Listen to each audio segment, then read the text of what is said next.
My first view of SEMA this morning was clouds of tire smoke. I had to stop for a moment and check out the drifting. It looks like so much fun.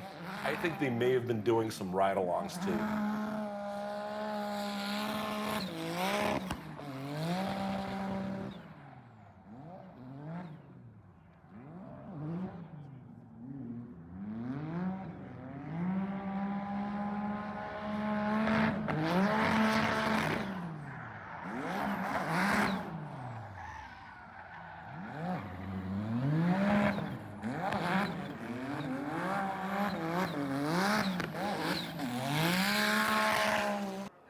Rolling up to Hoonigan right now. The Konica Minolta ACURA ARX number 10 car in the WeatherTech series is pretty cool to see, and this Ferrari 296 GT3 is a beautiful car, and Rotiform, I believe, is the official wheel provider for these. Found a Harlequin Audi out here. It's kind of a throwback. Haven't seen one of these in a while. This is the Hoonicorn V2.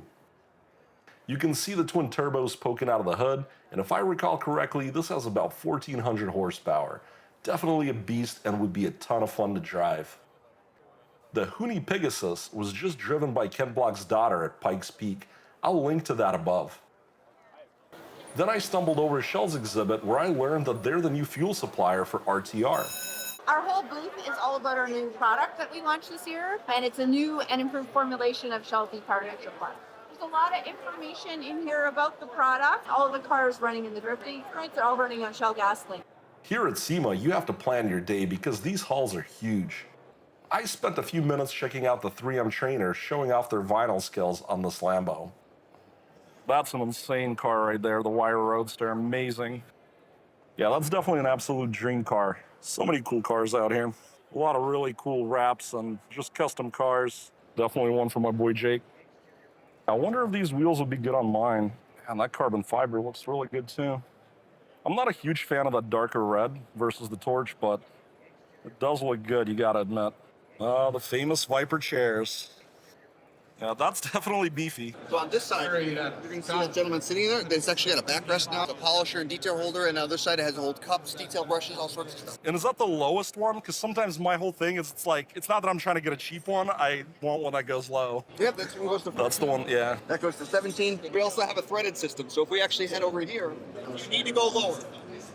Lift this up, and one of the benefits is if you need to go lower, we have a threaded shaft that has a clamp on it. You can unlock the clamp, you can loosen the dial pin.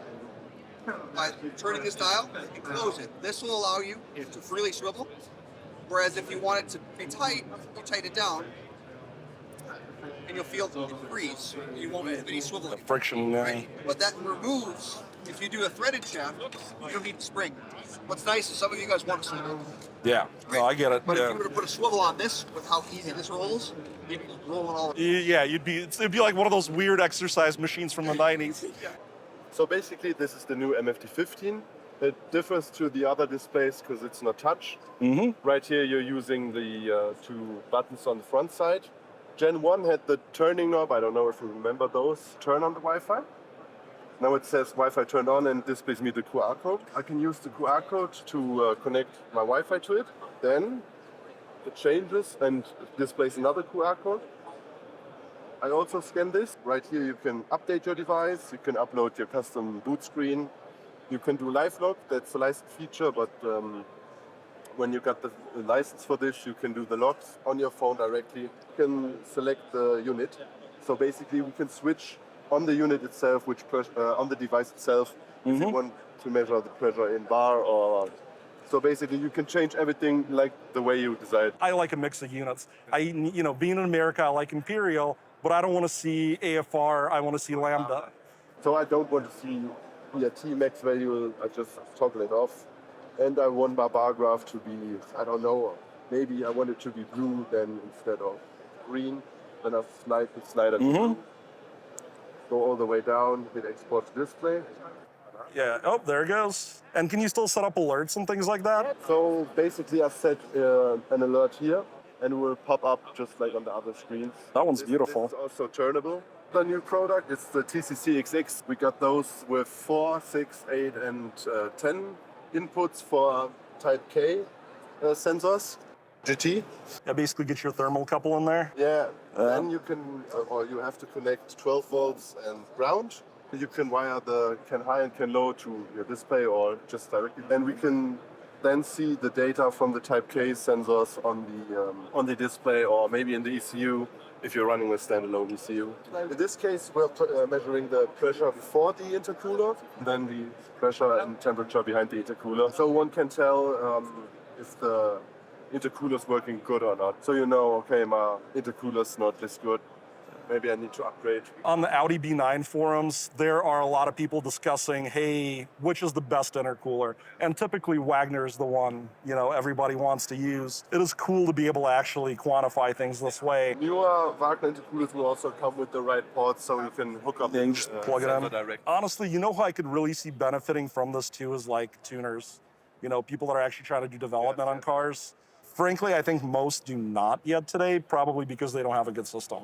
Put like, I don't know, TCC 8 on a 6-cylinder car, monitor every cylinder. I don't know if how familiar you are with the B9 market, but there's been this spat of cars losing cylinder 6, and there's, at least in my mind, some theory that it could be heat related in that cylinder, shoved back under the hood, that far. That could be a way to investigate things like this. Sure.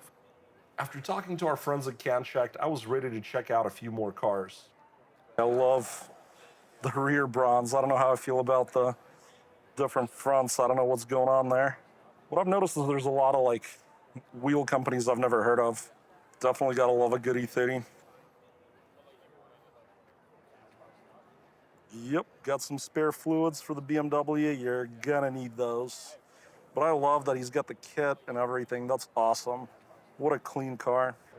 I have a slight interest in off-roading, and the Toyota exhibit had this neat build. I really enjoyed watching this thing spin around and then just checking out other off-road stuff out here. I don't know how to feel about these new Broncos yet. I do, however, know how I feel about Gladiators. I don't care how much you kit up. That is just still not my thing. Sorry if you like them, but nah. Finally, I stumbled into the future, apparently. Pretty sure a lot of people are gonna have to get really good at repairing robots.